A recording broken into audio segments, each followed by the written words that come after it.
Приветствую, друзья! С вами Искандер Бариев. Динамика кампании «Депутат, помоги узникам Кремля», заявления оккупантов и украинских чиновников по воде, российская реакция на украинский законопроект о коренных народах. Об этом поговорим в 60-м выпуске блога Liberate Crimea.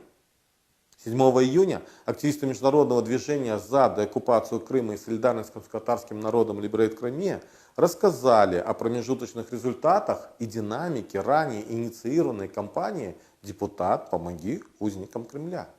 Напомню, что кампания предусматривает шефство украинских парламентариев над крымчанами, которые подверглись арестам и преследованиям со стороны российских оккупантов. В мероприятии приняли участие народные депутаты Украины, родственники политзаключенных и правозащитники. Народные депутаты Владимир Арьев и Соломия Бобровская подчеркнули важность данной кампанії і призвали своїх колег присоединиться к ней. Друзі, я вважаю, що ця ініціатива дуже важлива, тому що особливо депутати, які мають зв'язки з міжнародними правовими і правозахисними організаціями, вони можуть бути максимально корисними, захищаючи несправедливе і просто нелюдське ставлення до корінних мешканців півострова, до кримсько-татарського народу. І я взяв якраз ту родину, яка є дуже показовим прикладом того, що як окупанти на сьогоднішній день розправляються із активними представниками кримсько-татарського народу. Знаю, що мали підключитися мої депутати-колеги з фракції «Голос», зокрема, в підтримку такої масштабної події, тому що це нормально і природно, коли кожен би взяв на себе одну-дві людини для інформаційної підтримки кримських татар в'язнів Кремля, але зобов'язуюсь це виконати і знаю, що «Слуги народу» в тому числі підтримують дану ініціативу і особливо ті, хто є головами парламентських делегацій та площадки, власне, де має звучати ці прізвища в першу чергу. Хоча, напевно, в першу чергу правильніше було б сказати, що звучали вони в Україні, не лише назовні. Хочу отметить, что мы говорим о поддержке политзаключенных и не имеем в виду финансовую помощь. Мы говорим о политическом шефстве. Ведь когда есть внимание публичных людей, то наши соотечественники могут хотя бы быть защищены от тортуров. А я, в свою очередь, хочу поблагодарить народных депутатов Владимира Арьева и Соломию Бобровскую, которые не на словах, а на деле ведут реальную работу по защите своих подопечных. И снова о воде. Спикер украинской делегации в трехсторонней контактной группе по урегулированию ситуации на Донбассе и советник главы Офиса президента Украины Алексей Арестович в своем интервью Телеграфу заявил, что воду в Крым можно обменять на полное выполнение Минских соглашений или вывод войск из Донбасса. Складывается впечатление, что наши чиновники специально делают подобные заявления о подаче воды в оккупированный Крым, как вброс в медиапространство, чтобы посмотреть на реакцию украинского общества. Ведь на самом деле за любым посылом может последовать определенная реакция. К сожалению, все больше и больше появляется посылов, что из-за перекрытия воды в Северокрымском канале страдают аграрии Херсонской области, что начинает цвести вода. Что еще придумают? Поживем увидим. Но несмотря на обильные осадки в Крыму, все же у оккупантов так и нет лучшего рецепта с разрешением водной проблемы Крыма, как восстановить подачу воды по Северокрымскому каналу. И вот уже первый вице-спикер парламента оккупированного Крыма Ефим Фикс, кстати, бывший депутат Верховной Рады Украины, заявил, что Российская Федерация будет обращаться в Международный суд по правам человека из-за геноцида по отношению к крымчанам, из-за неподачи воды в Крым. Что ж, это у них не первая попытка обращаться в международные организации. Пусть работают. Главное, чтобы наши чиновники не соблазнились на жирные предложения оккупантов. Прошлая неделя, конечно, отличилась и другим заявлением оккупантов. Напомню, что 18 мая президент Украины Владимир Зеленский заявил, что внес на рассмотрение парламента Украины неотложный законопроект о коренных народах. Он добавил, что вскоре депутаты закрепят статус коренных народов Украины, в частности крымских татар. І сьогодні я вношу на розгляд парламенту невідкладний законопроект про корінні народи. Впевнений, що у стислі терміни депутати України розглянуть і закріплять статус корінних народів України, зокрема кримських татар. І нарешті зроблять те, що відкладали 30 років, 8 скликань Верховної Ради і всі попередні президенти. И вот в Государственной Думе России решили отреагировать на данную инициативу.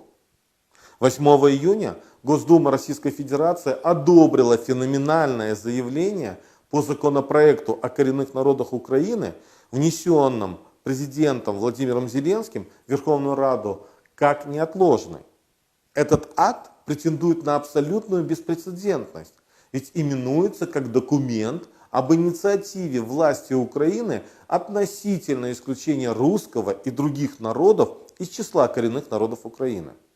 А среди прочего, в заявлении отмечается, что признание Украины коллективных прав крымских караимов, напомню, что их осталось около 1200 человек в мире, и крымчаков 300 человек в мире, является ничем иным, как идеологическим обоснованием войны на востоке Украины.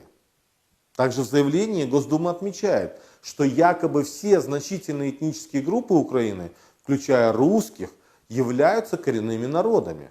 Это беспрецедентное решение президента Зеленского, которым он за скобки выводит огромное количество граждан Украины, прежде всего русских, это примерно 17% населения Украины. Туда же попадают белорусы, молдаване, греки, евреи, венгры, русины, болгары. Это очень интересная по своей официальности позиция.